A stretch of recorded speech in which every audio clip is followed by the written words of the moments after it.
Muy buenas tardes, el Señor les bendiga. Tenemos un gran reto, un viaje para algunos de 4, otros de 7 horas, luego almorzar, luego calor. Eso es un reto, ¿no? Sí, es un gran reto. Entonces, quiero pedirles el favor que ponga su celular en modo vibrar o apáguelo si no espera una llamada.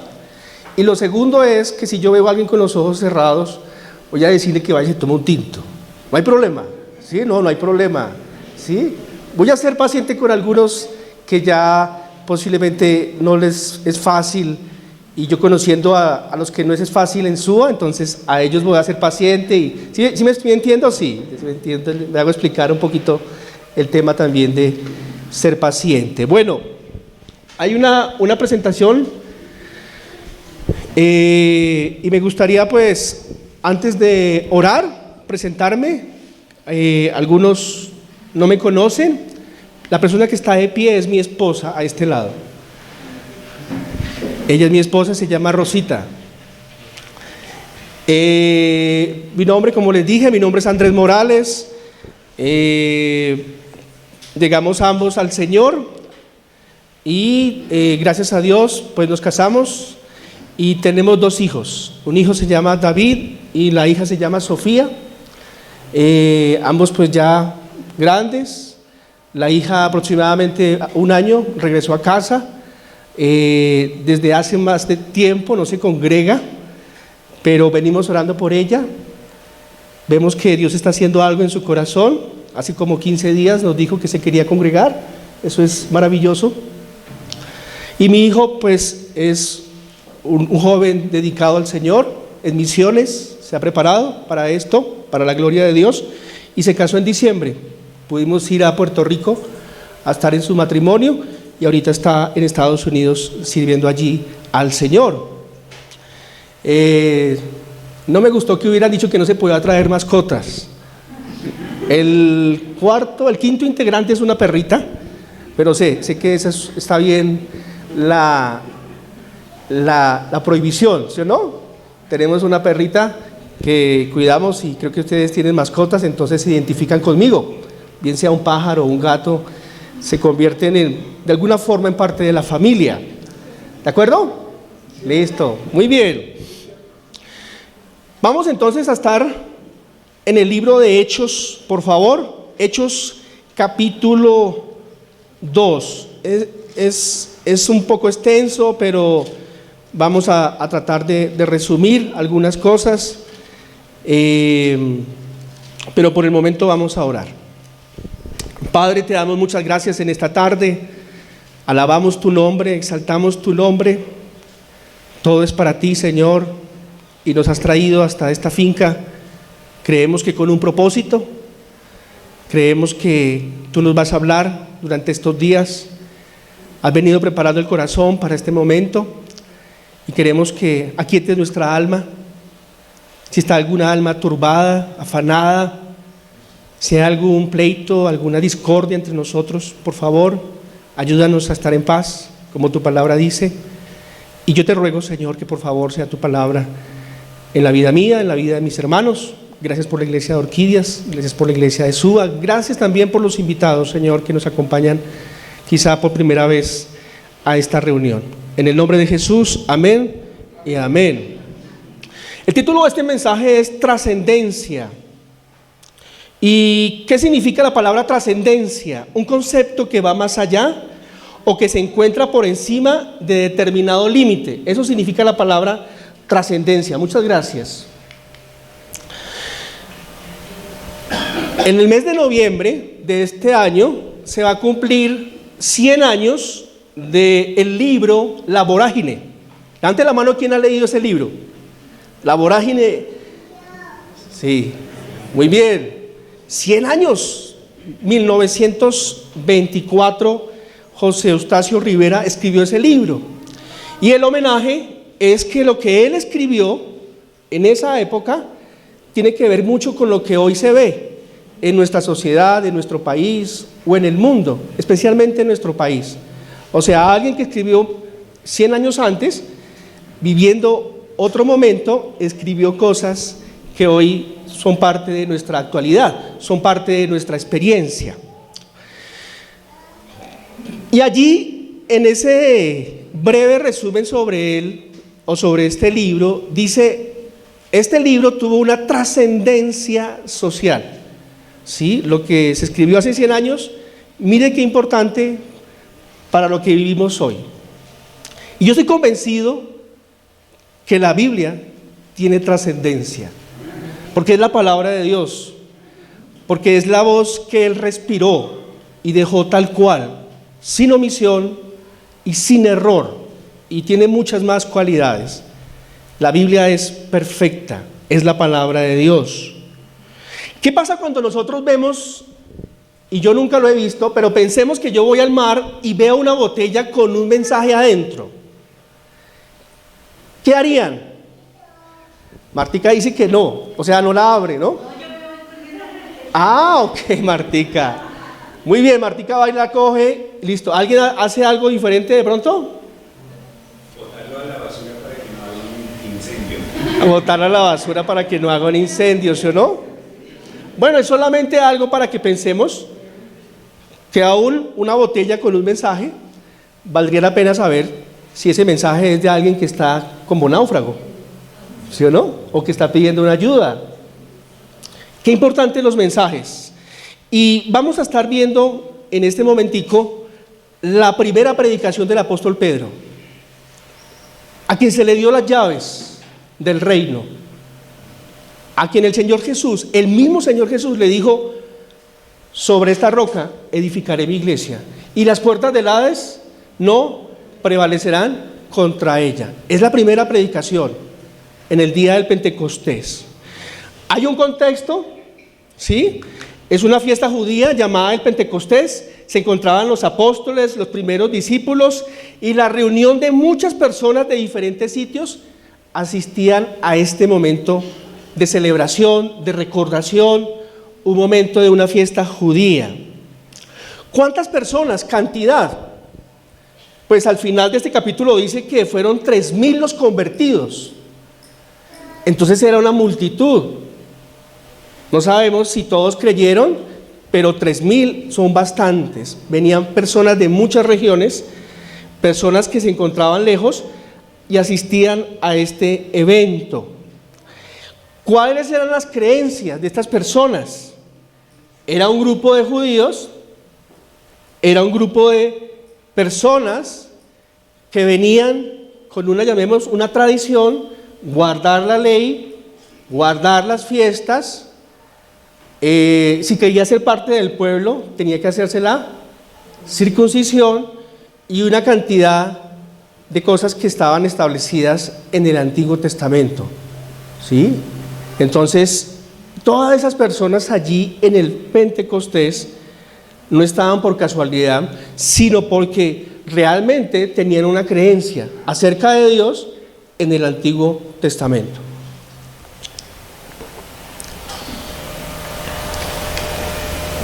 Este es el resumen de la predicación de esta tarde, si lo quieren anotar. Número 1, el cumplimiento de la profecía dada por Dios a Joel. De ese mismo punto, 1.1, la redención en la cruz. Ahí están los versículos. 2, cumplimiento de la profecía dada por Dios a David. Y 2.2, la resurrección, la victoria del Señor Jesucristo. Rápido.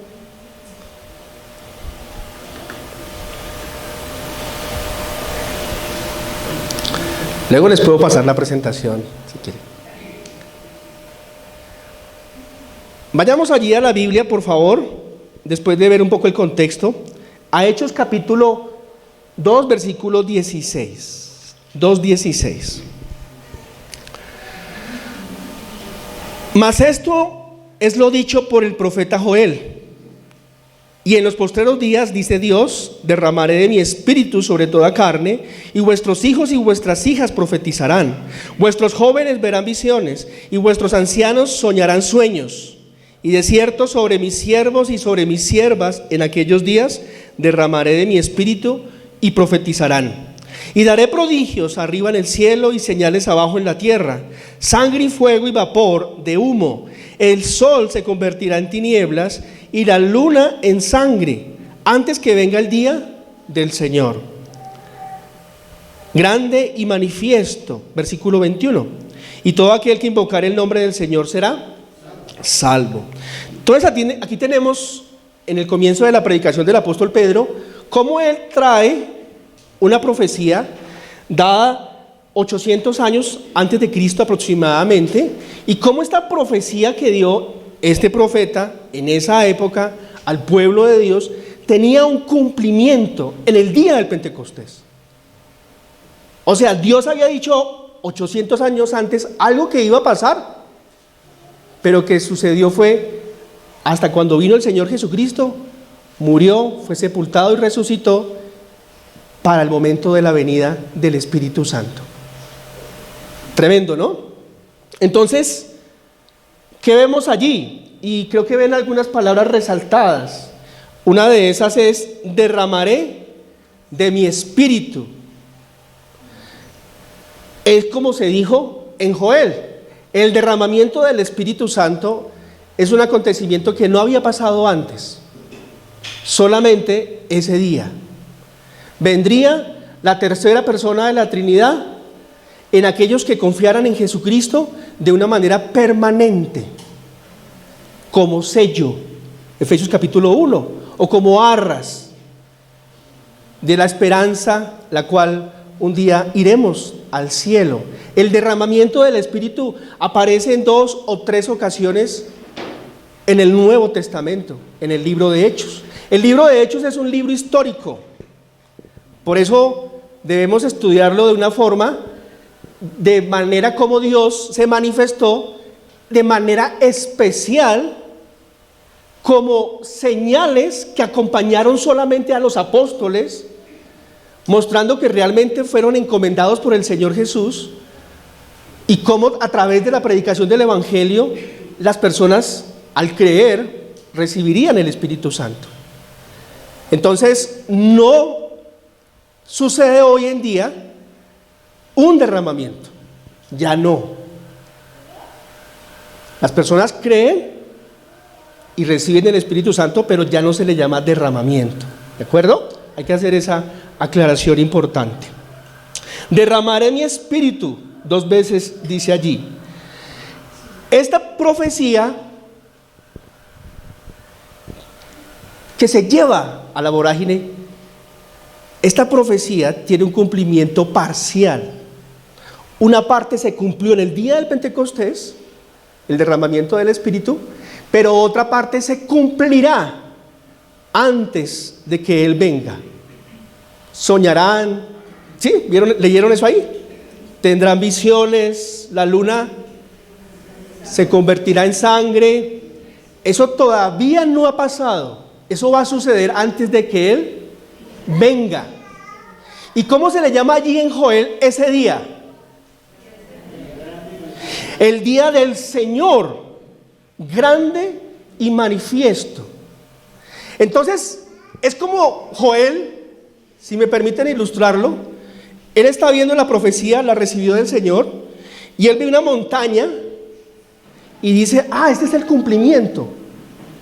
Pero cuando llega a esa montaña, ve otra montaña más grande.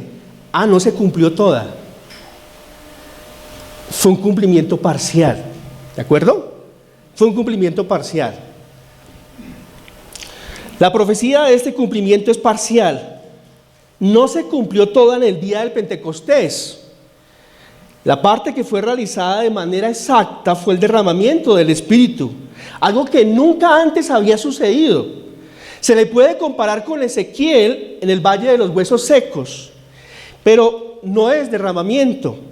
Dicha obra de Dios se manifestó cuando profetizaron, es decir, cuando hablaron el mensaje de Dios.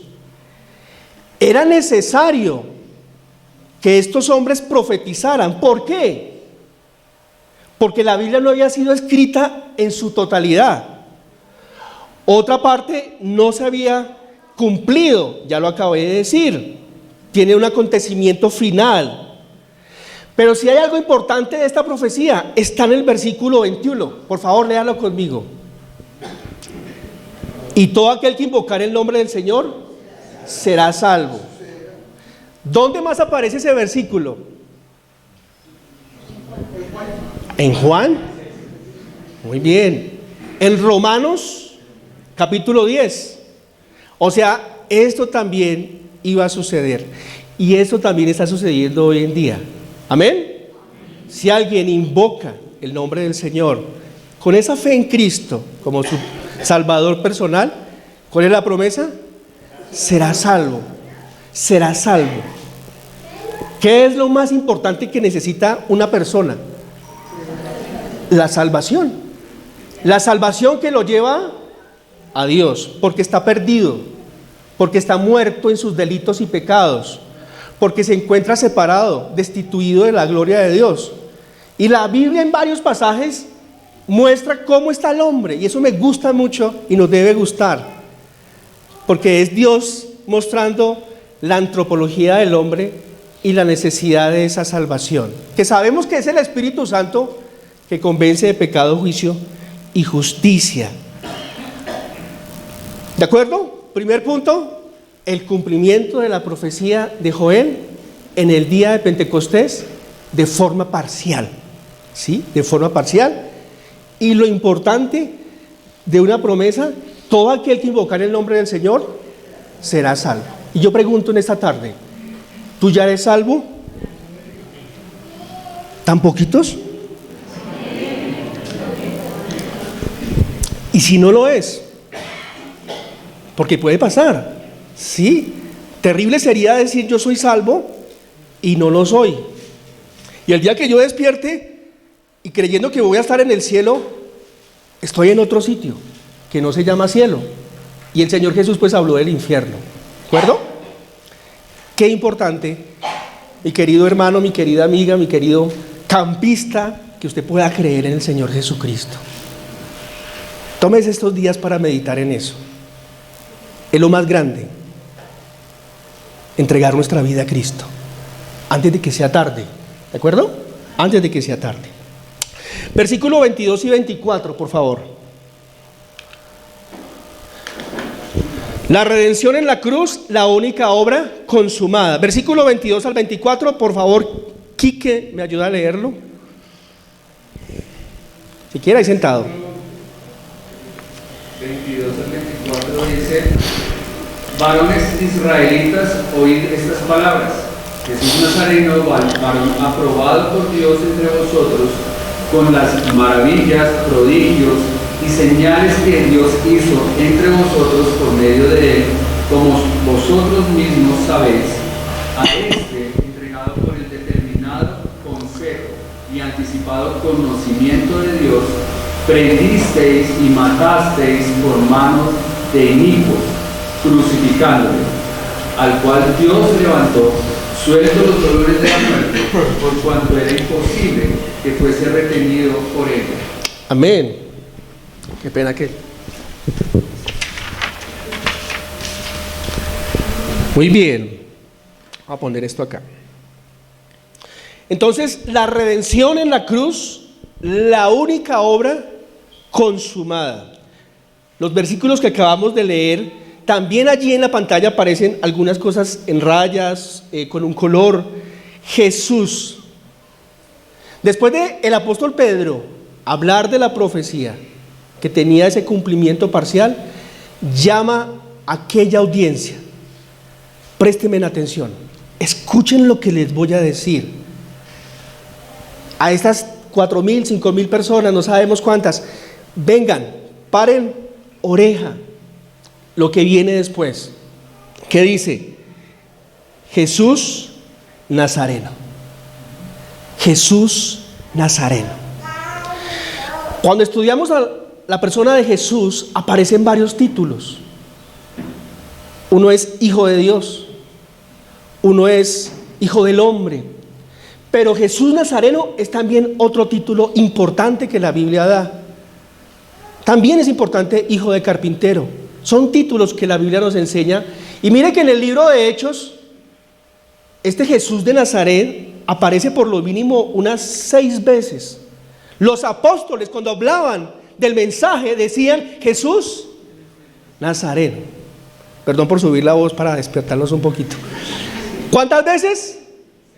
Casi 6 veces. Ellos utilizaban esto no como una frase de cajón o una frase de chicle, sino porque era el nombre de Jesús que se le dio al origen o donde Él, ¿sí?, permaneció gran parte de su vida, su niñez o su infancia, ¿sí? Por ejemplo, si nosotros hablamos de nosotros, yo podría referirme a mí, Andrés de Bogotá, Andrés el bogotano, y soy de Bogotá. Algunos de ustedes, Alfonsito de Nariño, Pastuso, ¿sí o no? Miramos hasta ahí, está ahí. Muy bien, Alfonsito entonces de Pasto, ¿sí o no? Jesús de Nazaret, una ubicación geográfica, un sitio, allí había algo especial, algo cultural, pero era un judío, un judío.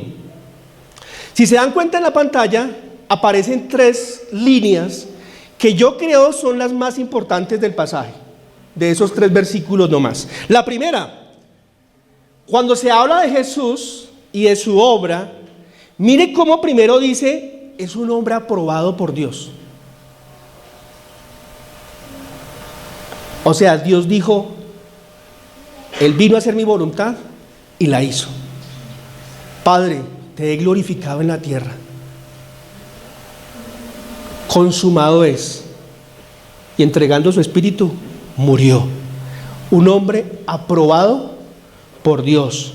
En el versículo 23, un hombre entregado por Dios. ¿Sí? ¿Y qué significa esto? Que Jesús no apareció de la nada, sino que Dios mismo, la Trinidad, pero pensemos en el Padre, había previsto el día y la hora en que se manifestaría en este mundo. Gálatas capítulo 4, en el cumplimiento del tiempo, Dios envió a su Hijo, nacido de mujer y nacido bajo la ley, para que redimiese a los que estaban bajo la ley, en el cumplimiento del tiempo. Y entonces allí Hechos utiliza un mensaje muy profundo, muy amplio, muy bonito, que dice en el versículo 23, entregado por el determinado consejo y anticipado conocimiento de Dios.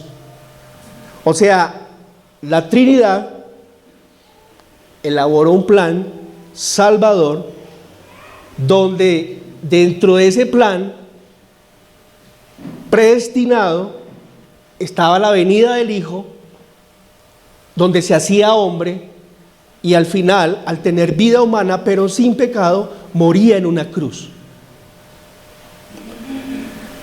Dios no obra a la suerte, Dios no obra por casualidad.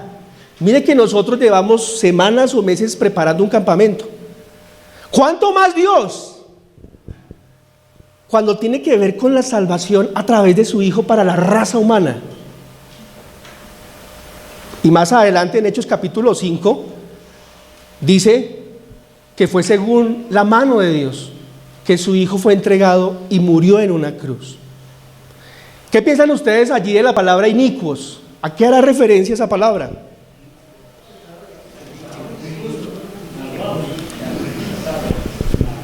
Malvados, ¿sí o no? Posiblemente también romanos. ¿Sí? Romanos. ¿Qué hubiera pasado si el Señor Jesús hubiera muerto durante el imperio griego? Pienso que una de las cosas es que no habían cruces. O Medo-Persa, no habían cruces. Y la profecía decía que tenía que morir en una cruz. Busquen la Biblia donde dice eso.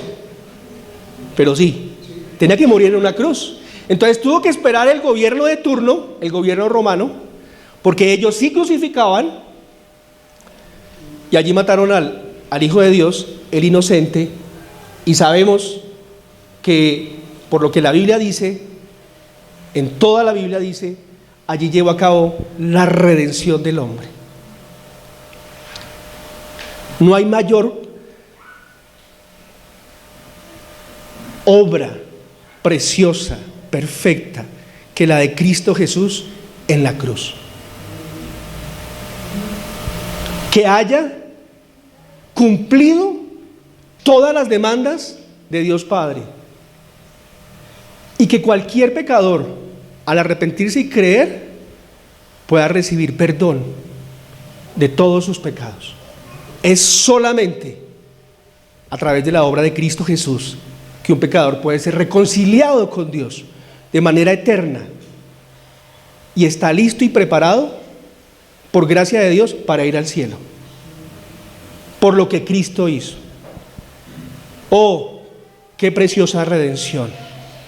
El apóstol Pedro en el capítulo 1, versículo 18 dice: sabiendo que fuiste rescatados de vuestra vana manera de vivir, la cual recibiste de vuestros padres, no con cosas corruptibles como oro o plata, sino con la sangre preciosa de Cristo, como de un cordero sin mancha y contaminación, destinado desde antes de la fundación del mundo. También lo dice Pedro, destinado desde antes de la fundación del mundo, pero manifestado en los posteros tiempos, por amor a usted y por amor a mí.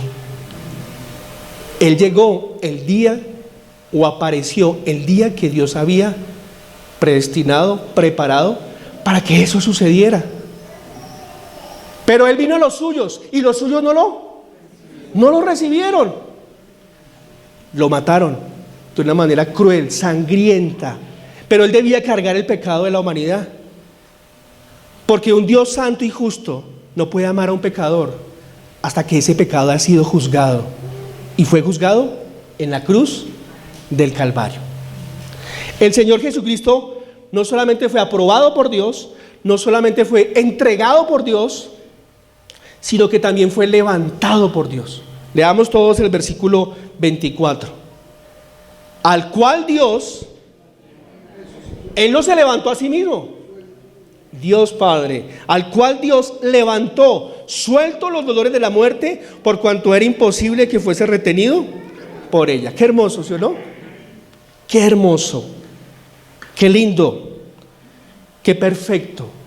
La obra de la cruz es perfecta.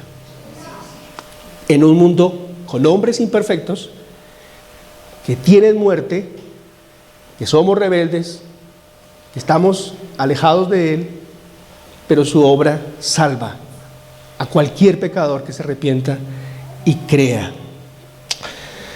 Es muy claro que Jesús tenía el sello o testimonio que toda la vida de Él en la tierra fue por la voluntad de Dios.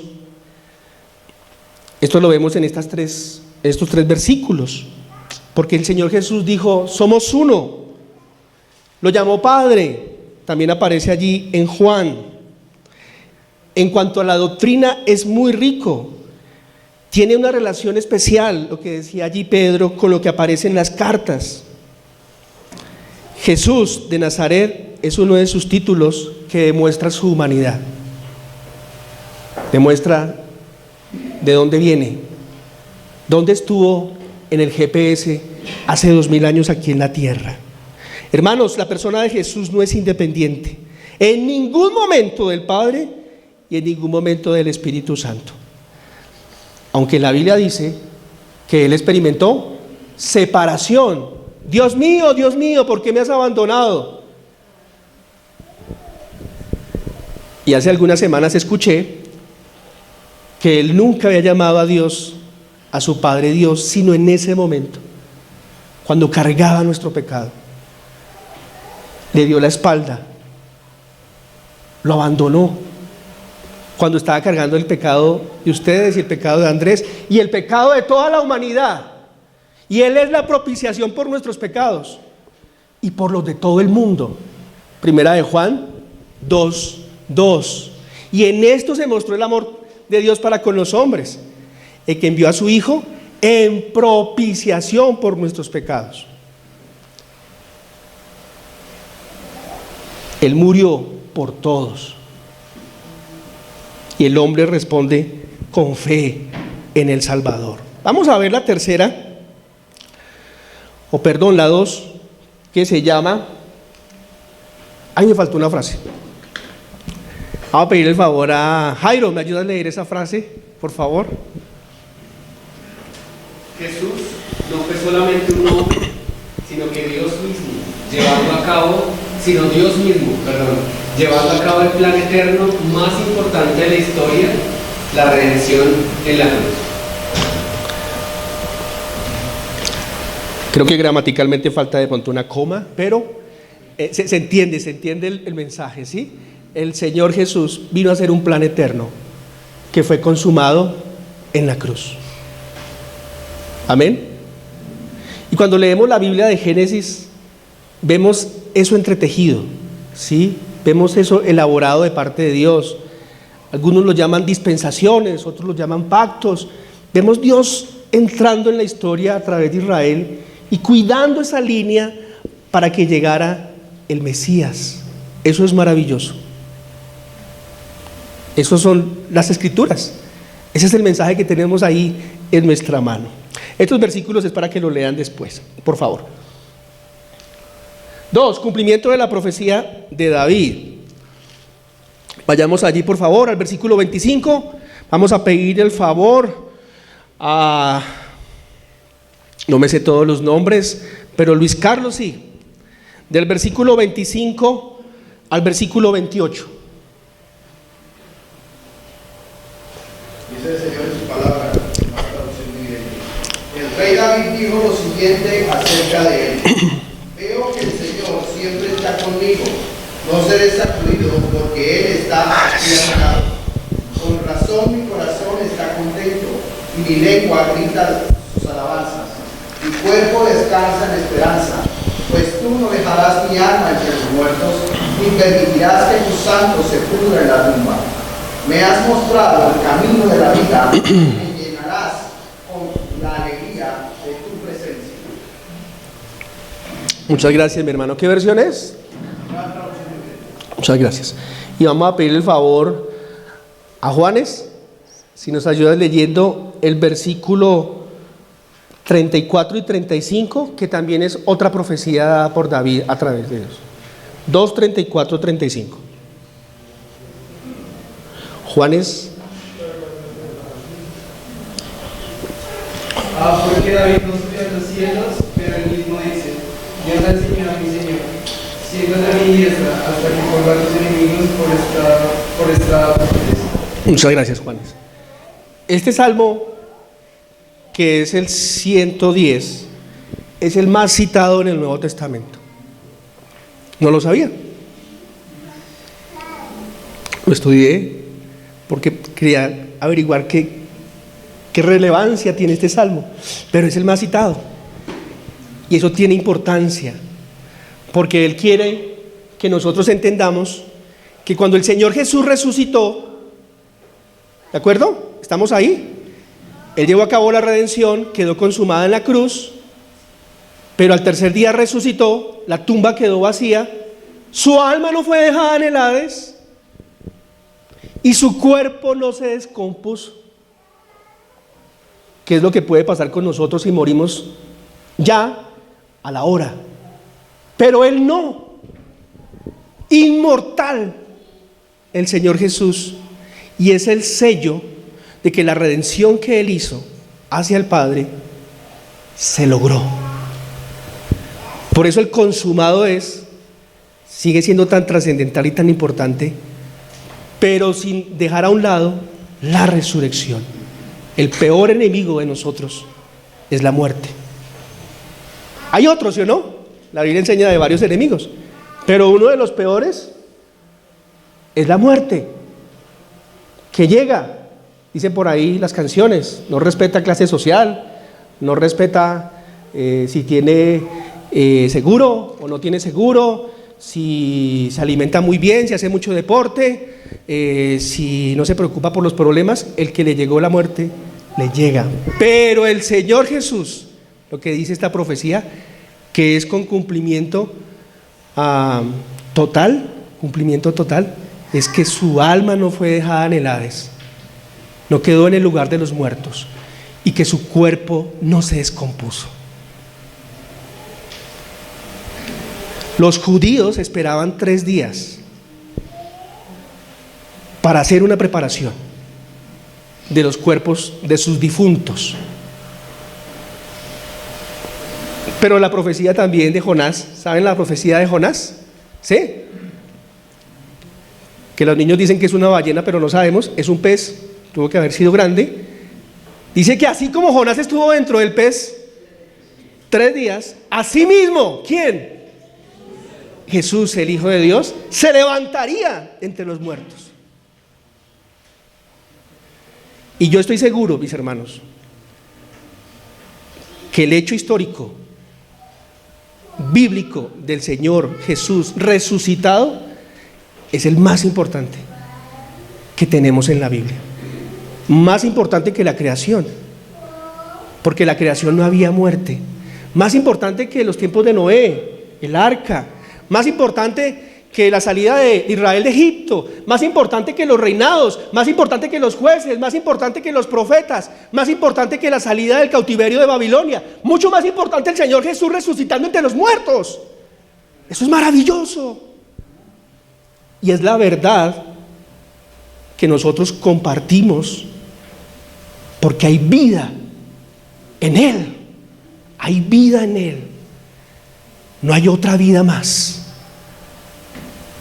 Y si nos unimos a Él por medio de la fe, viviremos juntamente con Él, crucificados, juntamente con Él, sepultados, juntamente con Él, resucitados. Empezando por una vida espiritual, porque nuestro espíritu estaba muerto, pero también una esperanza de que Él va a levantar un cuerpo en el rapto. Dios no va a dejar nada por fuera. Y el cuerpo no es malo, como decían los griegos. Dios va a salvarnos enteramente por su gracia y por su misericordia. Y eso es precioso, porque ese es el plan de Dios. El Señor Jesús resucitó al tercer día. Y los 4 evangelios hablan de ese momento. Amén. Y vayamos a la última. Tengo también otra frase ahí, qué pena. Vamos a pedirle el favor que la lea Steven, si alcanzas a leerla ahí. Tenemos la voluntad compartida en el mundo porque Dios el tercer día hecho merecidamente el Señor del cielo y la tierra. Amén. Él resucitó, estuvo durante 40 días, ascendió y fue hecho Señor. Una posición más elevada, un estatus más elevado, Señor, la cabeza de la iglesia, y todos sus enemigos están bajo sus pies. Aunque Dios ha permitido soberanamente que sus enemigos todavía actúen, pero un día, allí en el Apocalipsis, al final, todos serán derrotados o lanzados al lago de fuego. Dios ya ve todo como hecho, nosotros no. Pero si Dios obró en el Antiguo Testamento, ¿cómo obró? Y obró aquí en el libro de Hechos, en la iglesia primitiva, como se llama, ¿cómo no sigue obrando Dios en nuestros tiempos? Maravilloso, ¿sí o no? Maravilloso este libro que tenemos en nuestras manos, inspirado por Dios. Hay unos pasajes que también pueden. Decisión urgente.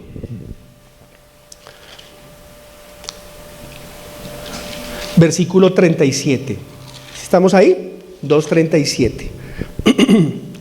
Al oír esto, ¿qué dice? Se compungieron de corazón. ¿Quiénes? Los oyentes. ¿Sí o no? Sintieron tristeza, fueron contristados. 1 Corintios capítulo, o 2 Corintios capítulo, pronto me equivoco, 7 u 8, fueron contristados por el Espíritu Santo. ¿Cuánto necesitamos también nosotros experimentar eso, no? La tristeza como creyentes. Fueron contristados por el Espíritu, creemos que por el Espíritu Santo. Versículo 37, al oír esto se compungieron de corazón y dijeron a Pedro y a los otros apóstoles: varones hermanos, ¿qué haremos? ¿Qué haremos? Y sabemos que versículos ahí adelantico, ¿qué dice? Arrepiéntese, bautícese para que reciba el perdón de pecados y el Espíritu Santo. Y cuando nosotros hacemos esta lectura, también me pasa a mí, yo digo, ¿qué haremos? Y cortamos ahí. Pero ese ¿qué haremos? Pasa al capítulo 3, termina el 2, sigue el 3, sigue el 4, sigue hasta el 28. Yo creo que el ¿qué haremos? Es una pregunta que tenemos que hacernos hoy y estos días en el campamento. Andrés en su relación con Dios. ¿Qué hago, Señor? ¿Qué vamos a hacer? Hemos venido en las iglesias estudiando sobre el discipulado. Es un tema muy importante dado por el Señor Jesús. Por tanto, id y haced discípulos a todas las naciones, bautizándolas en el nombre del Padre, del Hijo y del Espíritu Santo, enseñándoles que guarden todas las cosas. Y he aquí que yo estoy con vosotros todos los días hasta el fin del mundo. Aquí habían 3,000 discípulos. Creyentes es igual a un discípulo. ¿Y qué preguntaron? ¿Qué haremos? ¿Qué haremos? Y yo quiero dejar en sus mentes y en mi mente esa pregunta. Señor, ¿tú qué vas a hacer en estos 3 días? ¿4? 4 días. ¿Tú qué quieres que yo haga cuando llegue a Bogotá? ¿Tú qué quieres que yo haga con lo que voy a recibir, con lo que me vas a hablar? Y yo sé que los siguientes expositores de la Biblia, con la ayuda del Señor, pues también van a hablar lo que Él tiene para nosotros. ¿Qué haremos? Póngase de pie, por favor.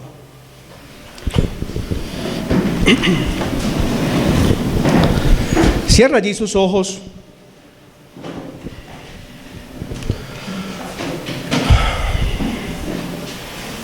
Amado Padre, te damos muchas gracias por tu palabra. Gracias, muchas gracias.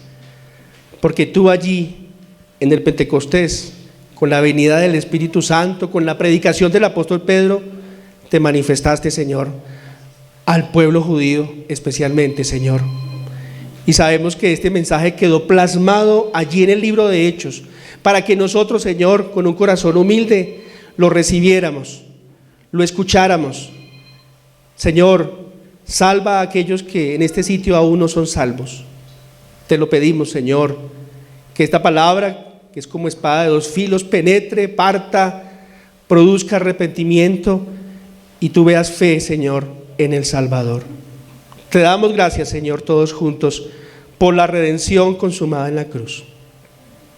Es de inmenso valor, Señor. Es preciosa tu sangre para perdonar a un pecador, Señor. Y también te damos gracias porque al tercer día resucitaste. Qué verdad tan maravillosa, Señor. Qué poder al vencer la muerte, Señor. Aquel que tenía el imperio de la muerte, dice tu palabra, a Satanás, por lo cual estábamos sujetos con temor y servidumbre hacia él. Pero tú venciste la muerte y te damos muchas gracias, Señor. Nuestro corazón se llena de gozo al pensar que tú eres el victorioso y que tú fuiste hecho y sigues siendo el Señor de la creación. Gracias, Señor, porque eres el Señor de nuestras vidas y queremos compartir este mensaje con otros. Queremos también hacer discípulos como tú nos lo dijiste, Señor, y quitar de nosotros tantas excusas y tantos impedimentos y tantas cosas que este mundo nos envuelve. Queremos hacer discípulos como tú lo dijiste, Señor. Gracias, Señor, te damos, exaltamos tu nombre, bendito por siempre, amén y amén. Que el Señor los bendiga.